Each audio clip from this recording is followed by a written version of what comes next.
Your RFP looked solid until Industry Day exposed everything you missed. You got internal buy-in, the program office signed off, and you felt on track. Then vendors spot contradictions, legal kicks it back, and small business raises red flags. Now you're rewriting sections you thought were done, with the clock still running. That means weeks of rework, a slipped award date, and higher protest risk. Worse, the program office starts doubting the whole acquisition process. You can prevent this by stress testing alignment before drafting begins.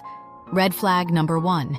Your contract type fights your ask, like be innovative under firm fixed price.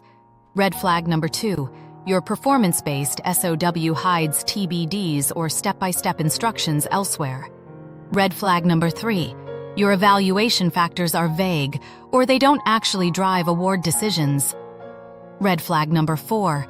Your small business plan conflicts with real capacity, clearances, or past performance. Red flag number 5.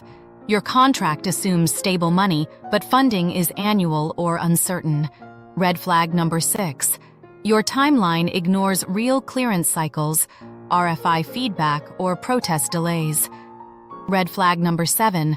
Roles are fuzzy, so key tasks get dropped, duplicated, or stuck in limbo. Clearance reviewers and seasoned vendors catch these contradictions fast because they've seen them for years. Cradle. Contract teaches teams to run a simple validation meeting that surfaces them early. The nightmare isn't missing work, it's strategy pieces that don't fit together. Alignment beats detail because coherent strategies survive review and move faster. Sign up to our newsletter now for all the latest free C2C content. Visit www.cradle2contract.com.